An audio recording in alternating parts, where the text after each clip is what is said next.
જે મામલો છે દર્દીના પ્રાથમિક રિપોર્ટમાં એક તારણ સામે આવ્યું છે। 7 ગામોમાં મેલેરિયા, ડેન્ગ્યુ તથા સ્વાઇન ફ્લૂ હોવાનું તારણ છે। તો આરોગ્ય વિભાગની 10 થી વધુ ટીમ કચ્છમાં તૈનાત કરી દેવાઈ છે। તો કેટલાક સેમ્પલ પૂના ખાતે પણ ટેસ્ટિંગ માટે મોકલવામાં આવ્યા છે। આરોગ્ય પ્રધાન ઋષિકેશ પટેલ કચ્છ જવા હાલ રવાના થયા છે।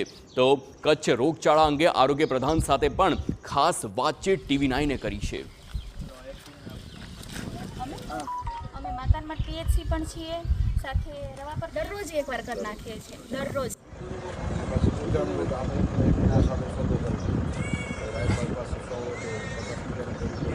તો હાલ જે પ્રમાણે કચ્છમાં રોગચાળો વકર્યો છે, સતત મૃત્યુના સમાચાર સામે આવ્યા છે। ડેન્ગ્યુ અને મેલેરિયા સહિતના જે રોગ છે તેના કારણે 14 લોકોના મોતનો જે મામલો છે તેમાં ઋષિકેશ પટેલ આરોગ્ય પ્રધાન હાલ કચ્છ જવા રવાના થયા છે। પરંતુ તે પહેલા ઋષિકેશ પટેલે TV9 સાથે ખાસ વાતચીત કરી। ફેલાયો છે, 14 થી વધુ લોકોના મૃત્યુ થયા છે, ત્યારે આરોગ્ય પ્રધાન ઋષિકેશ પટેલ કચ્છ જવા રવાના થયા છે। સીધી વાત કરીએ, ઋષિકેશભાઈ, પ્રાથમિક રિપોર્ટ આવી ચૂક્યો છે, પ્રાથમિક તારણ રિપોર્ટના શું કહી રહ્યા છે? પ્રાથમિક રિપોર્ટ જે આવ્યો એમાં આપણે 4મી તારીખે, 3જી તારીખે પહેલું મૃત્યુ આપણા ધ્યાનમાં આવ્યું અને 4મી તારીખે તરત જ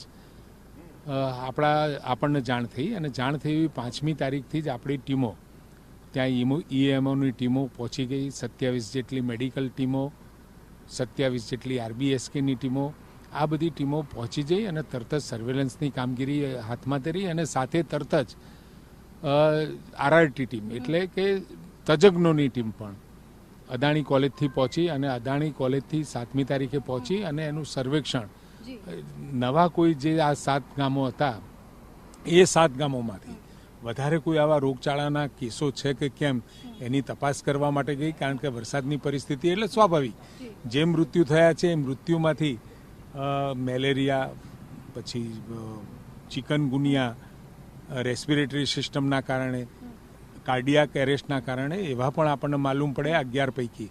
પરંતુ એમનો અગ્નિ સંસ્કાર થઈ ગયો હોવાથી જે તે કુટુંબોને પૂછપરછ કરી અને કોઝ ઓફ ડેથ જેટલા માલુમ પડે એ આપણે જાણવાની કોશિશ કરી। પરંતુ આ 7 ગામોની અંદર દરેક જગ્યાએ લગભગ 600 જેટલા ઘરમાં આપણે એની તપાસ કરી। તપાસ કર્યા પછી એમાંથી આપણને 31 જેટલા કેસ મળ્યા કે જે તાવના હતા। એ તાવના જે કેસો મળ્યા એમાં કેટલાક આપણે અત્યારે એના લક્ષણોના આધારે અને ટેસ્ટના આધારે આપણે એમાં આઈડેન્ટિફાઈ કરી શક્યા છીએ અને 8 કે 9 કેસ લગભગ એવા છે કે જેના આપણે સેમ્પલ પૂના મોકલ્યા છે અને બીજા પણ કેટલાક સેમ્પલો જે નવા કેસ મળ્યા છે એના પણ આપણે પૂના મોકલી રહ્યા છે, જેથી કરી અને આપણને ડિટેલ એની માહિતી મળી શકે કે પરંપરાગત જે મુશ્કેલીઓ થતી હોય, જે પ્રકારના રોગ થતા હોય એ પ્રકારના છે કે કોઈ બીજા પ્રકારનો કંઈ નવી પ્રકારનો આપણને જાણવા મળે છે કે કેમ, એના માટે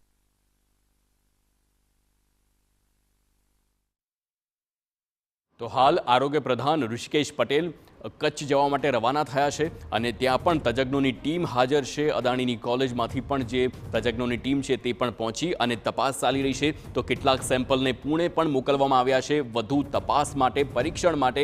પરંતુ હાલ જે પ્રમાણે છેલ્લા કેટલાક દિવસમાં સૌથી પહેલાં ભેદી બીમારીનું કારણ હતું અને ભેદી બીમારીમાં 10 થી વધુ લોકોના મોત થયા હતા અને ત્યારબાદ વધુ તપાસ કરતા ડેન્ગ્યુ, મેલેરિયા અને ચિકનગુનિયા જેવા રોગ સામે આવ્યા છે।